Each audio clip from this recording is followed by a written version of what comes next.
akan ada satupun orang yang sanggup mengubah dirinya sendiri tanpa pertolongan Tuhan. Tapi membutuhkan yang namanya persetujuan dia kepada Tuhan bahwa Tuhan aku mau berubah. Dan yang paling parah yang saya pernah lihat adalah ketika teman saya bebas dari pornografi. Wah, itu luar biasa sih. Karena dia terlibat pornografi itu kalau nggak salah 15 tahun waktu saat itu. Untuk dia mau berubah, setiap kali dia menonton pornografi dia bilang, Tuhan aku lebih daripada pemenang, sambil nangis. Dia ngomong begitu, karena dia udah gak tahan. Karena udah kebiasaan kan. Dia ngomong begitu terus saya tanya sama dia, apa lu masih nonton? Ya masih nonton lah.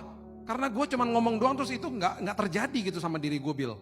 Tapi ketika mulai dia ngomong berkali-kali dan dia mulai sadarkan dirinya, dan dia kan firman itu menimbulkan atau menegaskan yang namanya iman. Iman timbul dari pendengaran firman Tuhan. Lambat laun tiba-tiba dia enak sendiri sama hal seperti begitu. Contoh sederhana, ada 6 orang datang kepada saya terlibat rokok lah waktu itu ya, pengen lepas dari rokok. Biasanya orang kalau mau lepas dari rokok sih ngomongnya begini, Bill, gue udah kurang-kurangin, yang tadinya dua bungkus sekarang jadi cuma 2 batang sehari misalnya, 1 batang. Gue gradually nih mulai gue kurang-kurangin gitu. Gue janji sama Tuhan, gue gak mau buat gitu lagi. Itu kata-kata yang sangat baik sebenarnya. Tapi tanpa dia sadari di belakang kata janji itu adalah gue lakukan dengan usaha gue sendiri. Kan janji sama Tuhan. Bagus gak? Oh bagus banget.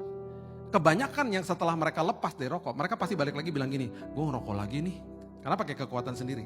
Tapi ketika mereka mulai berubah, dan waktu itu mereka mulai sedih, mereka ada 2 dari 6 itu yang nangis. Mereka sempat ngomong gini sama saya, gue nyerah deh Bill, gue udah gak tahu lagi harus bagaimana. Waktu mereka bilang nyerah, saya bilang gini, itu yang Tuhan mau. Maksud lo apa? Itu yang Tuhan mau.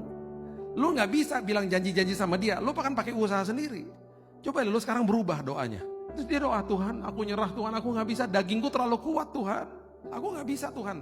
Dalam hitungan 5, 6 sampai 7 hari 6-6-nya datang kepada saya dengan waktu yang berbeda-beda. Mereka bilang gini, Bill, gue sekarang bawa rokok orang aja gue enek, pengen muntah gue. Yang tadinya secara gradual mereka perlahan-perlahan berusaha untuk berhenti, tiba-tiba dalam hitungan hari itu diangkat semuanya dengan kuasa Tuhan. Itu yang terjadi. Jadi itu ibaratnya gini loh, orang udah mau jatuh ke jurang, dia pegangan sama ranting. Yesus datang, sini saya tolong. Dia bilang gini, enggak, minggir, aku bisa, jatuh beneran lah. Jadi dia lagi kasih tangannya nih, tanpa kuasaku dagingmu terlalu kuat.